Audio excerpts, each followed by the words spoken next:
प्रिय दर्शकों और श्रोताओं, जय सिया राम, जय श्री कृष्णा।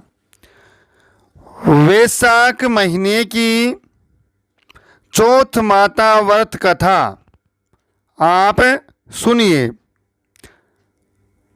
एक बूढ़ी माँ और उसके एक बेटा था। बेटा गायें चराता था। बूढ़ी माँ बेटे के लिए 12 महीने की 12 चौथ माता के व्रत किया करती थी। बूढ़ी माँ हर चौथ व्रत के दिन 5 चूरमे के लड्डू बनाती थी। एक चौथ माता का, एक गणेश जी को चढ़ाती, एक हथकार को निकालती, एक बेटे को खिलाती और एक स्वयं खाती थी। बेटे को किसी ने भड़का दिया कि तुम्हारी माँ तो चौथ माता के नाम के चूरमे के लड्डू बनाकर खाती है और तुम्हें ठंडी बासी देती है। इस पर बेटा बोला कि माँ मैं तो ठंडी बासी खाकर गायें चरा कर लाता हूँ और तुम चूरमा बनाकर खाती हो। अतः तू या मेरे को छोड़ दे या चौथ माता को छोड़ दे। तब बूढ़ी माँ ने कहा, बेटा मैं तो तेरे लिए ही चौथ का व्रत करती हूँ, चौथ माता को नहीं छोड़ सकती। इस पर बेटा विदेश जाने लगा तो माँ ने कहा, बेटा विदेश तो जा रहा है पर ये आँखा ले जा। तेरे ऊपर कोई संकट आए तो चौथ माता का नाम लेकर इनको पूर देना, संकट टल जाएगा। बेटा माँ के द्वारा दिए गए आँखा को लेकर विदेश को रवाना हो गया। थोड़ी दूर चलने पर भयंकर नदी आई। कहीं से भी रास्ता नहीं था। तब बेटे ने आँखा पूर कर कहा कि हे चौथ माता, तू सच्ची है तो रास्ता बना देना। इतने में ही नदी में रास्ता बन गया। आगे बढ़ने पर भयंकर जंगल में रास्ता भटक गया। तब आँखा पूर कर चौथ माता का नाम लिया तो रास्ता उस भयानक जंगल में भी उसे मिल गया। उस रास्ते से एक राजा की नगरी में पहुंचा। वहां का राजा एक आदमी को अपने हाव में चिन्हवाता था। तब उसका हाव पकता। उसने देखा कि एक विधवा माँ आटा पीस रही थी और रो रही थी। तब उसने पूछा कि माँ क्यों रो रही हो? तब वह बोली कि बेटे मेरे एक ही तो बेटा है और उसकी भी कल राजा के हाव में बलि दी जाएगी। तब उसने कहा कि माँ घबराओ मत, तेरे बेटे की बजाय मुझे भेज देना। मुझे भर पेट कर खाना खिलाओ। और वे सब खाकर सो गए। विधवा माँ सोचती रही कि दूसरे के बेटे को मैं कैसे भेज सकती हूँ। तब राजा के आदमी आए तो माँ ने रोते हुए उसकी तरफ इशारा कर दिया। वह भी राजा के आदमियों के साथ उठकर चल दिया। तब राजा के आदमी उसे हाव में चुनने लगे। तब वह आँखा पूर कर जल का कलश रख कर बैठ गया और बोला कि हे चौथ माता, ये संकट भी तू ही मिटना। इतने में ही हाव पककर तैयार हो गया।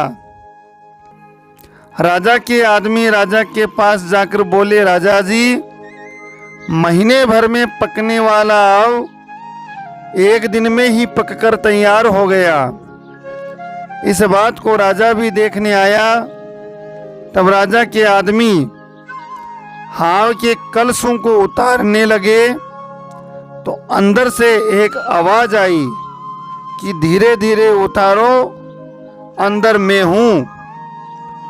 राजा के आदमियों को बड़ा आश्चर्य हुआ कि इसमें से आज तक कोई बोला नहीं, आज कौन भूत या जिंद बोल रहा है। तब उसने कहा कि मैं वही आदमी हूं जिसे तुमने आव में चुना था। उन्होंने आव खोलकर देखा तो आदमी बैठा हुआ था तथा हरे हरे जुआरे उग रहे थे। राजा ने उससे पूछा कि तुम कैसे बच गए। तब उसने कहा कि मेरी माँ चौथ का व्रत करती हैं, मैं तो चौथ माता की कृपा से बचा हूँ। राजा ने उसकी परीक्षा लेने के लिए कहा कि एक घोड़े पर तुम और दूसरे घोड़े पर मैं बैठ जाऊंगा। तुम्हारे हाथ पैरों में जंजीर बांध दी जाएगी। यदि तेरी चौथ माता सच्ची है तो तेरी बंधी जंजीर मेरे आ बंधेगी। उसने आंखा पूर कर कहा, हे चौथ माता, तू ही लाज रखना। इतने में ही उसके हाथ पैर से बंधी जंजीरें राजा के हाथ पैर में आ बंधी। तब राजा ने कहा कि तुम्हारी चौथ माता बहुत सच्ची है।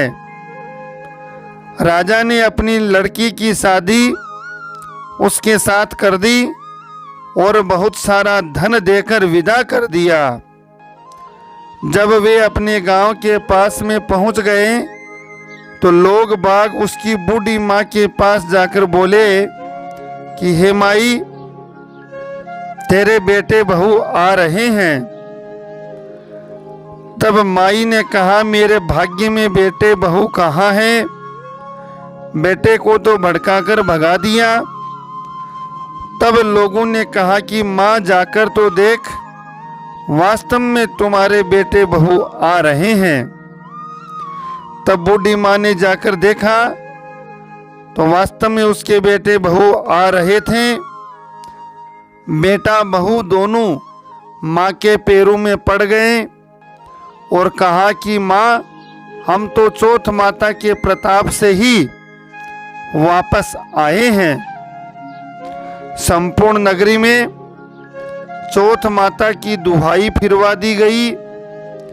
सभी चौथ माता का व्रत किया करें। 12 चौथ माता का व्रत करें। 12 न कर पाए तो 4 करें।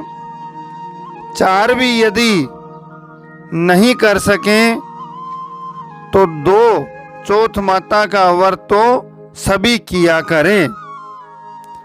हे चौथ माता, जैसे बूढ़ी माँ का संकट मेटा वैसे सभी का संकट मेटना।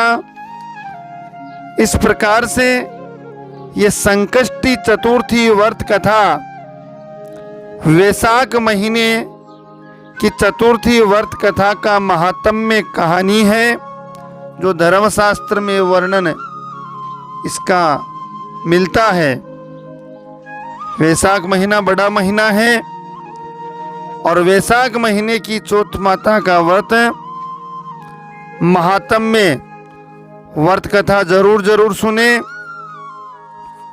इस प्रकार से ही सभी चौथ माता का व्रत करके माता बहिने